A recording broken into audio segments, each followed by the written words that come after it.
그러니까 송 대표님이 농성장에서 바닥에서 혼자 이제 농성을 하고 계신데 네. 어느 두 분이 와서 전화번호를 주고 갔습니다. 정유라가 연락을 원한다. 송 대표님 같은 경우는 모든 걸 열어놓고 윤석열 정권 퇴진에 대한 부분 그리고 한동훈 장관에 대한 부분에 대해서 가장 맨 앞에서 싸우고 계신 분이기 때문에 뭐 변희재 대표든 아니면 어느 누구라도 함께 손을 잡고 그 전선에서 함께 하기로 했기 때문에 연락을 했고 그리고 만나게 되었습니다. 저희하고 11월 1일, 2일 이틀 동안 이제 방송을 하고 그 이후에도 계속 저희하고 같이 이제 그 협력을 해왔어요.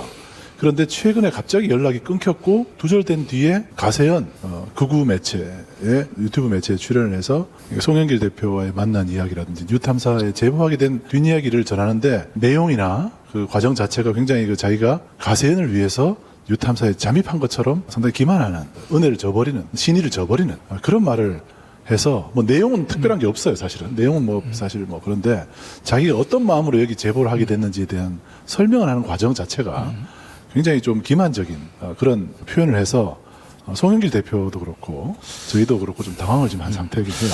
특히 이제 정유라 씨가 이제 그 가세현하고 이제 인터뷰하는 과정들 보면서 사실 개인적으로는 뭐 배신감보다는 측은지심 좀 연민의 정이 사실 느껴졌어요. 그러니까 아이들 이제 그 수의실 이제 혼자서 그렇죠. 네. 키우고 이제 어머니는 이제 뭐 지금 언제 풀려날지 모르고 모든 걸 다 자기 혼자서 해결해야 되는데 이제 나이가 27이잖아요. 28. 28인가요? 예.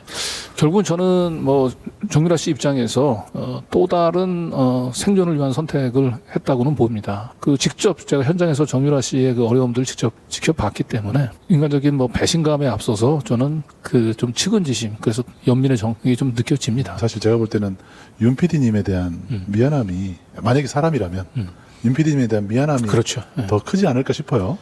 처음 만나고 나서부터 계속 전화가 많이 왔어요. 제가 아들이 셋입니다. 그래서 감정이입이 좀 많이 됐던 것 같아요. 그래서 열어놓고 어차피 같은 전선에 서 있다고 하면 그가 과거에 무엇을 했던 간에 함께 해야 된다라는 생각 그 원칙 하에 솔직히 막 밤에도 늦게 막 한 11시, 12시 때 전화 와서 집에서 누구냐 막 그랬겠네요. 그러니까요. 그런 네. 어려움들이 있긴 했지만 굉장히 다급했습니다. 네. 굉장히 다급했고 꼭 제가 빚을 진 사람처럼 저한테 돈을 계속 요구했고 빨리 해결해달라고 계속 독촉했어요. 좀 이따가 이제 일정이 쭉 나오겠지만 결국 그 윤석열 탄핵 그리고 한동훈 뭐 탄핵과 직결될 수 있는 굉장히 결정적인 제보를 사실은 이제 정유라 씨가 했고 네. 그 제보 내용의 일단을 저희가 확인하는 그런 성과가 있었습니다. 네. 그런데 저희가 확보했던 그리고 정유라 씨를 통해서 확인했던 그런 중요한 제보 내용에 대해서는 지금 가세연에서 정유라 씨가 직접 언급을 하고 있지 않아요. 예, 그 얘기는 안 하고 있어요. 돈 얘기만 하고 있고 저희가 정유라 씨를 끝까지 놓지 않고 잡고 있었던 제일 중요한 이유가 바로 저 장시호 녹취 파일입니다. 두 번의 사실은 이제 방송을 하면서 태블릿 PC가 굉장히 뜨겁게 이쪽 유튜브 쪽에서는 공론화가 됐어요. 공론화가 됐죠. 그리고 심지어 장시호 씨가 관심을 가지고 그 어떤 언론 기자들하고도 직접 접촉을 잘 안 하고 도망에 다니고 회피하던 장시호 씨가 저한테 직접 전화까지 걸어왔죠. 네. 그 통화를 통해서 사실은 장시호 씨가 그 해명이 얼마나 얼토당토하지 않는지 그러면서 결국은 태블릿 PC는 검사가 장시호하고 함께 공모해서 조작한 네. 이런 사건이라고 하는 그런 심증을 더 굳게 할 수 있는 그렇죠. 그런 성과들이 있었습니다. 있었죠. 정유라 씨가 처음 와서 했던 이야기들이 있어요. 그래서 그 이야기들을 저희는 확인해 볼 필요가 있었고 뭐 그게 정유라 씨가 아니라 뭐 한동훈 장관이 찾아오더라도 김건희 씨가 찾아오더라도 저희는 내용을 들어봐야 되는 거예요. 어떤 내용인지를. 보도 가치가 있다고 판단해서 이거는 바로 보도를 해야 되겠다라고. 정유라 씨가 이거는 아직까지는 보도를 하지 말아들면서 오프를 전제로 해서 어머님 최순실 씨한테 들었던 내용들도 얘기해 준 게 있어요. 그렇죠. 어쨌든 저쪽 지정이 아니면 알 수 없었던 내용들 그리고 저희가 느낌으로는 이 최순실 씨가 윤석열을 탄핵시킬 수 있는 상당히 큰 무기들을 가지고 있다라고 네. 하는 거를 어느 정도 확인할 수 있었어요. 정유라 씨가 그렇게 그거를 출연을 후회하고 미랬다면서요.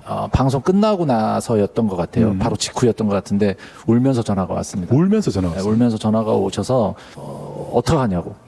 나 이러면 죽는다부터 해서 제가 거기서 할 수 있는 이야기가 없어서 무엇을 기대했는지는 잘 모르겠는데 네.